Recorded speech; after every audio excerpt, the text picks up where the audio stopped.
Dear Ate Laila, magandang araw po sa inyong lahat ng nakatutok sa programang Heart to Heart ng 92.3 True FM.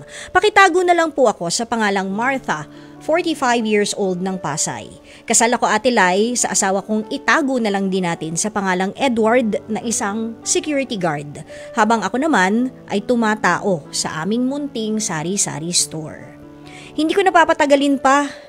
Hindi ko po kasi sukat akalain Ate Lai na may bigla na lang isang babaeng sumulpot sa aking harapan sa kainitan ng tanghali. Ang babaeng tinutukoy ko ay itago na lang din natin sa pangalang Fe. Bukod sa kanya ay may kasama rin siyang isang bata. Pero ang hindi ko lang talaga sukat akalain na anak daw pala yon ng Mr. Kong si Edward. Nabingi ako ng mga oras na yon. Hindi ko alam pero hindi siya agad nag-sink in sa akin at pagtatapat ng babae sa asawa ko. Sa totoo lang parang ampunan ang tingin sa akin ni Fe dahil iiwan din daw ito o yung bata na anak nila ng mister ko dahil hindi na raw niya kayang buhayin at alagaan ito.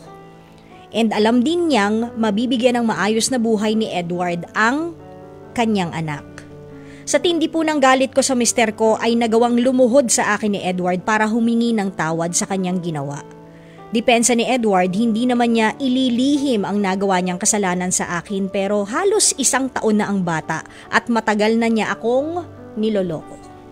Sa ngayon, kami na ang nag-aalaga sa anak ng babae ni Edward habang patuloy ding inaayos ng mister ko ang sinira niyang pamilya. Pero sa kabila ng ginawang pagbabago ng mister ko ay hindi ko pa rin maiwasang umiyak gabi-gabi sa ginawang katrayduran ni Edward.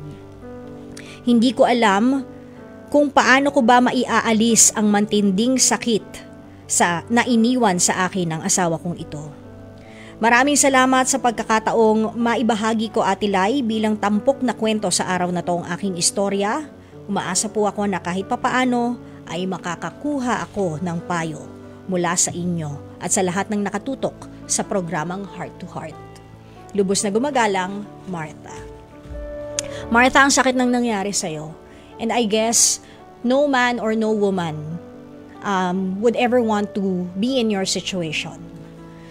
Lalo-lalo na yung trust, yung mahal na mahal mo siya, pero sa isang iglap, nawala. Tandaan niyo mga kapatid, hindi lang po kay Martha ha. Ang trust takes years to build but only seconds to destroy.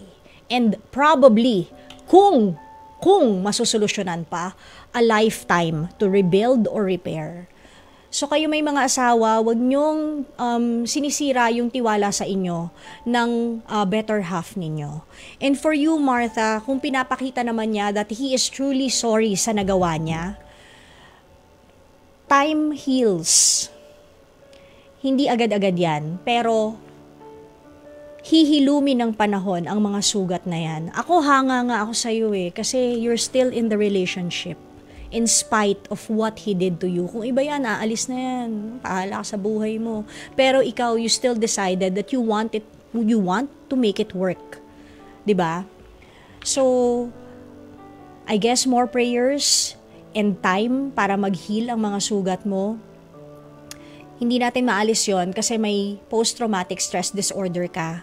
Pero what you can do is, bigyan mo siya ng second chance at magtiwala ka sa kanya na hindi na niya gagawin ulit yon. Na hindi na siya magkakaroon ng Fe, Aida o Lorna pa. At sana ikaw, Edward, kung nakikinig ka, utang na loob, last mo na yan ha. Kung hindi ako talaga, papatulfo kita, Edward.